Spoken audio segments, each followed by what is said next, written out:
नमस्कार. आमच्या rainbow mask चॅनलवर तुमचं स्वागत आहे.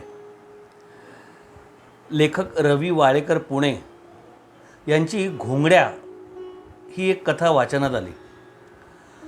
तुमच्यापुढे सादर करण्याचा प्रयत्न करतो. आमचा चॅनल लाईक करायला, सबस्क्राईब करायला, शेअर करायला आणि कमेंट करायला विसरू नका. घोंगड्या लई डेंजर आहे बरं का. आमच्याच वाड्यात राहणाऱ्या 7वीतल्या सुनील दादाने मौलिक माहिती पुरवली होती. त्याच्याशी एकदम नीट राहायचं. आमच्या वेळी 44 जणांना त्याने पहिल्याच घटक चाचणीत नापास केलं होतं. मी भीत विचारलं, बापरे, किती जण होते तुमच्या वर्गात? 47. पोटात गोळाच आला.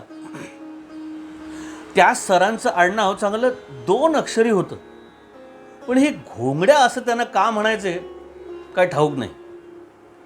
शाळेतले सगळेच दादा त्यांना घोंगड्या म्हणायचे, म्हणून आम्हीही म्हणायला लागलो. प्राथमिक शाळेची टेकडी पार करून नुकतीच माध्यमिक शाळेच्या डोंगरावर चढायला सुरुवात झाली होती. शाळेचा गणवेश, टाईम टेबल, इंग्रजीत "मे आय कम इन सर" असं विचारणं याचं भलतंच अप्रूप वाटत होतं. प्राथमिक शाळेत हे सारं नव्हतं. गणवेश वगैरे फालतू भानगडी नव्हत्या. पूर्ण कपडे घालून जाणं हेच खूप होतं.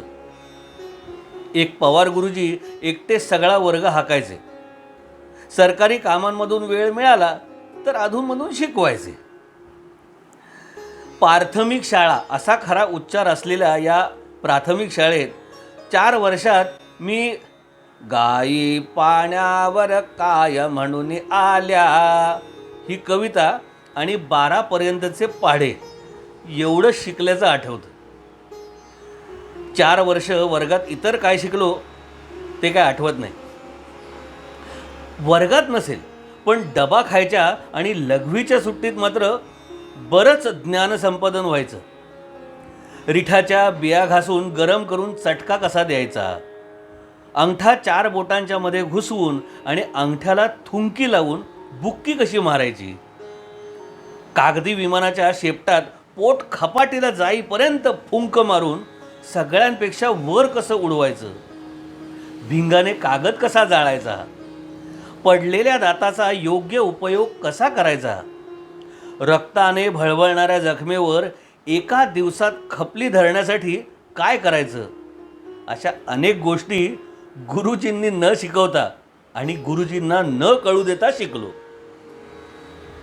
मुली नामक देवाने निव्वळ तिरस्कार करण्यासाठी बनवलेल्या प्राण्यापासून दूर कसं राहायचं, कधी काळी एखादी फिंदरीच्या मागे बसावंच लागलं तर त्या मुलीला कळूही न देता तिच्या वेण्यांच्या रिबणी एकत्र करकचून कशा बांधायच्या, अशा बऱ्याच मौलिक गोष्टी शिकता शिकता शाळेतली पहिली 4 वर्ष कशी निघून गेली कळलंच नव्हतं. पवार गुरुजींचं एक बरं होतं, म्हणजे हजेरी घेतली की एखादा धडा वाचायला व कविता पाठ करायला ते सांगायचे आणि आपल्या लिखाणाच्या कामाला लागायचे. ते त्यांच्या कामात आणि आम्ही आमच्या कामात. एकमेकांना काडीचाही त्रास देत नव्हतो. वर्षातून एकदा इन्स्पेक्टर साहेब नावाचा फाजील इसम येई. तो यायच्या आधीचा आठवडा फक्त थोड्याफार हाल अपेष्टा काढावा लागायचा. पवार गुरुजी अधूनमधून छड्या वगैरे मारायचे, पण त्याचं काही विशेष नव्हतं. त्यांची खरी मोठी शिक्षा असायची ती म्हणजे 2 मुलींच्या मध्ये बसायची शिक्षा. सगळी मुलं तिरप्या डोळ्यांनी बघत तोंडावर हात ठेवून हसायची आणि शिक्षा मिळालेल्या मुलाला मेल्याहून मेल्यासारखं व्हायचं.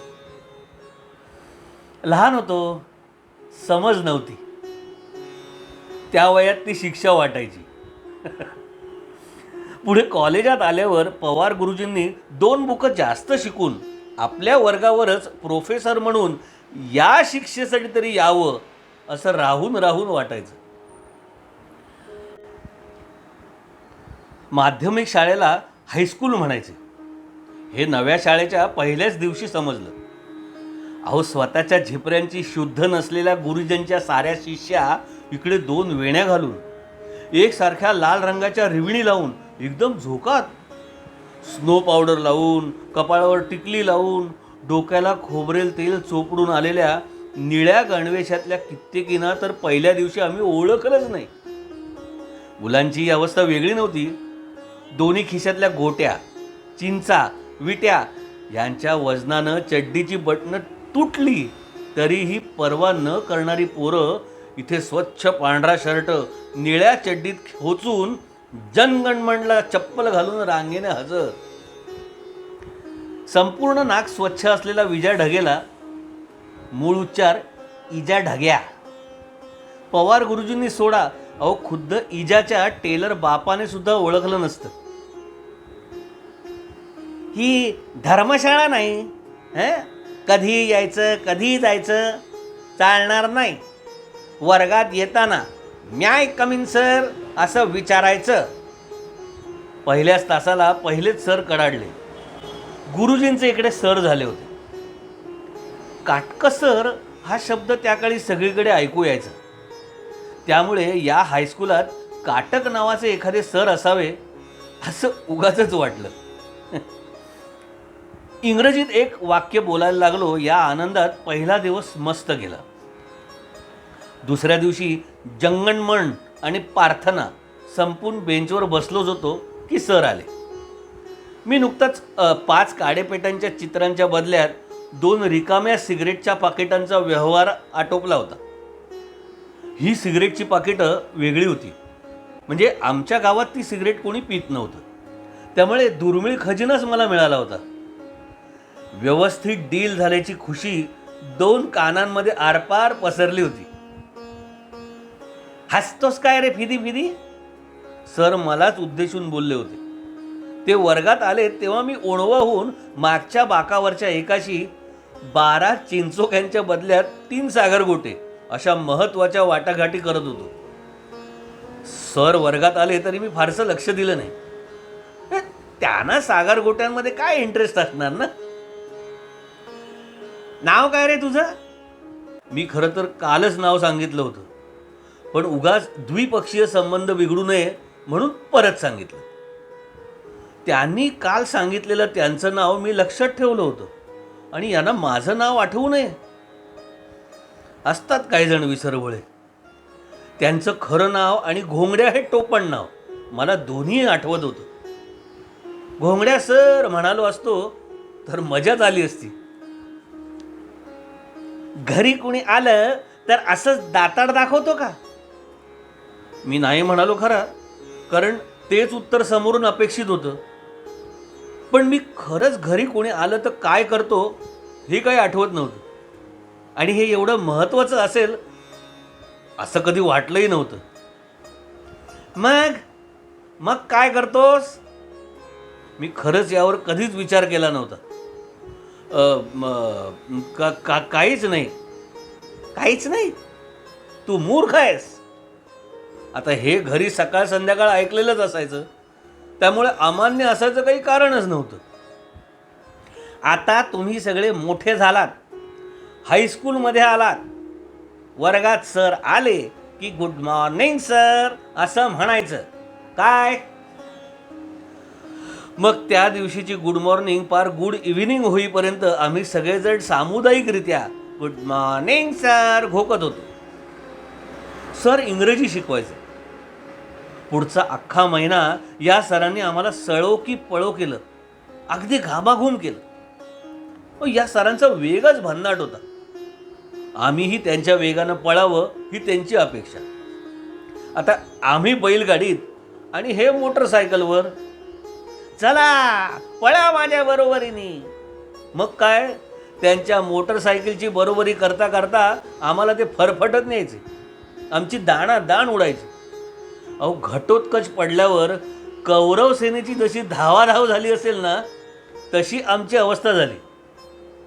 बैल कुठे, गाडी कुठे, कासरा कुठे, चाबूक कुठे आणि आम्ही कुठे. अरा एकदम दैन्य अवस्था व्हायची. आम्हा मस्तवाल बैलांची पार केविलवाणी गोगल गाय व्हायची. ते कुठून अवदसा आठवली आणि चौथी पास झालो असं झालं. काही जण तर संध्याकाळी पवार गुरुजींच्या घरी जाऊन परत चौथीचं काही जमतंय का याची चाचपणी करून आले. ABCD, अरे किती सिंपल आहे रे गधड्यांनो. तुमच्या क ख ग घ पेक्षा किती सोपं आहे काय. सगळे गधडे निमूटपणे माना डोलवायचे.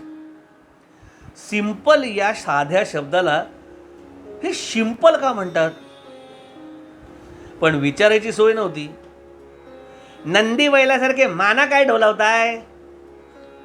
तर गधडे की नंदी बैल यातले आपण नक्की कोण याचा विचार करत असतानाच फरमान आलं.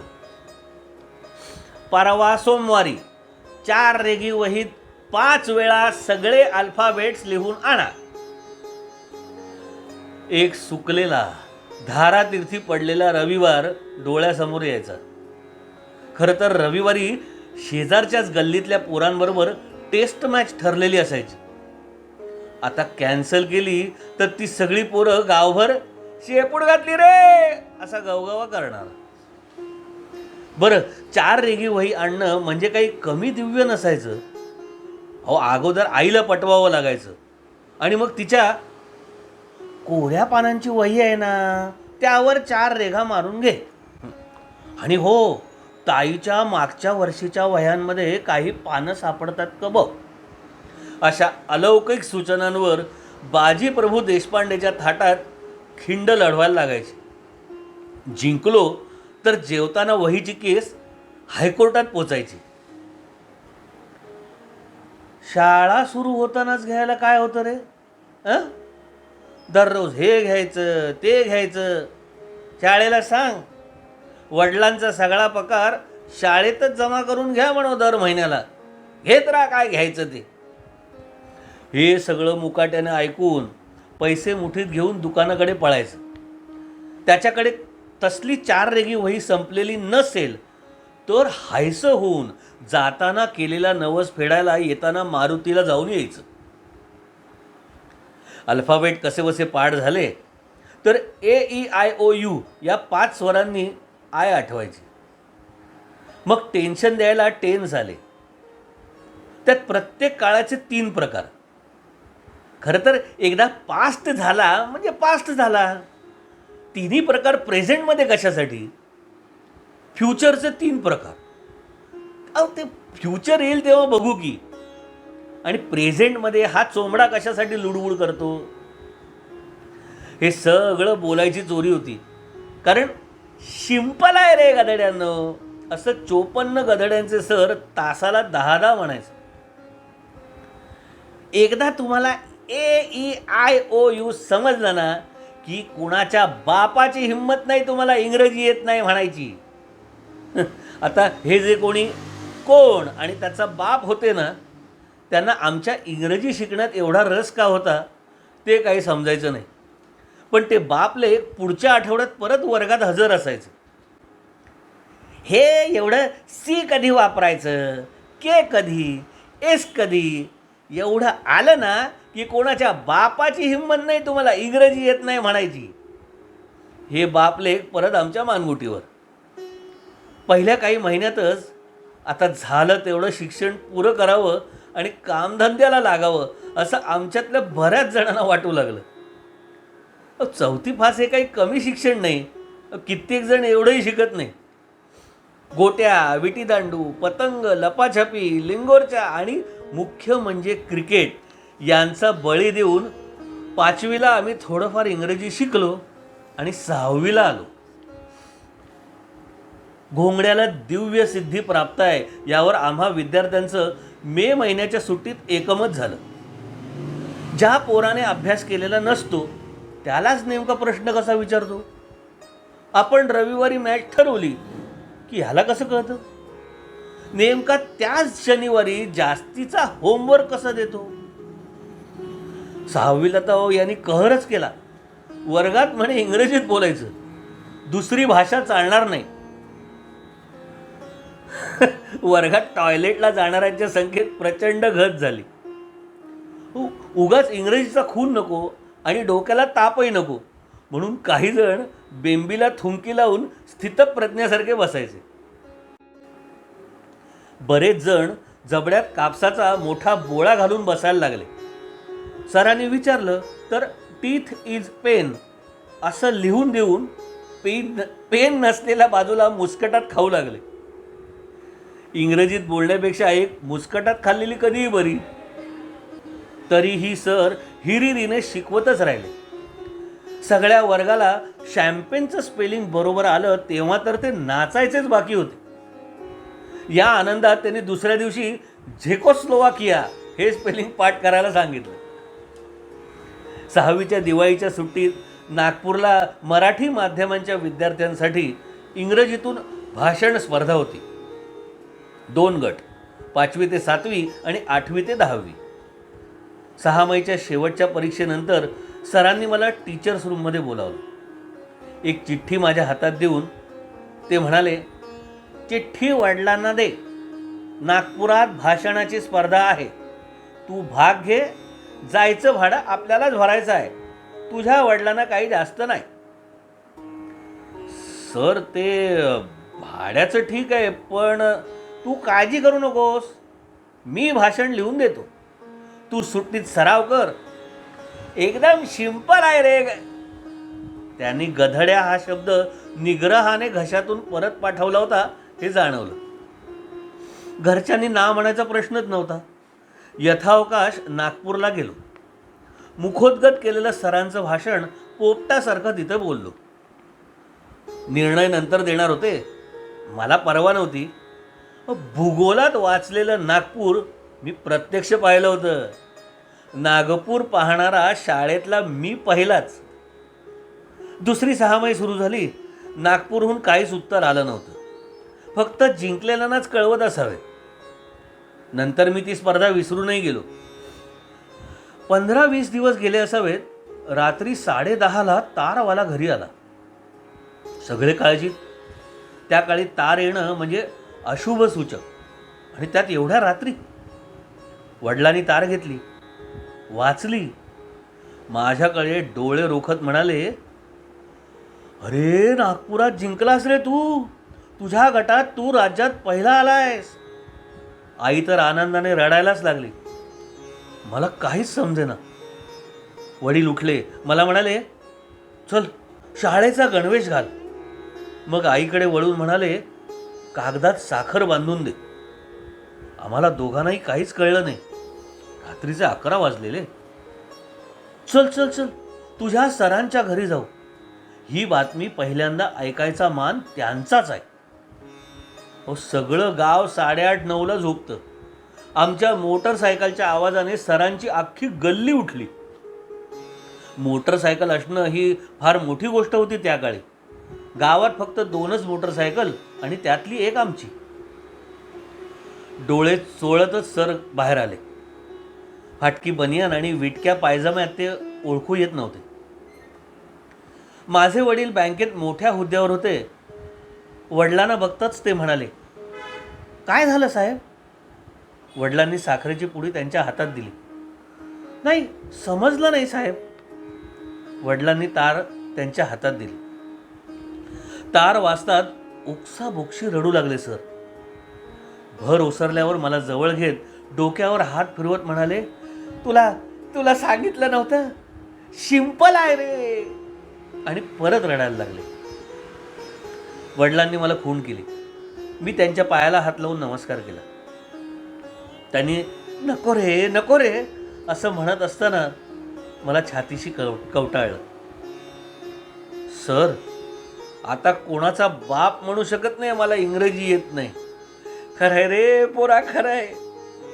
एवढा कर्दनकाळ घोंगड्या एखाद्या मुलीसारखा मुसमुसत होता. मनातल्या मनात का होईना, पण त्यांना ते घोंगड्या म्हणणं मला खूप खजील करून गेलं. ते पाठीवर हात फिरवत असताना जाणवलं, आई वडिलांनंतर जवळ घ्यायचा हक्क हा शिक्षकाचा असतो. सिंपल आहे नाही का? धन्यवाद.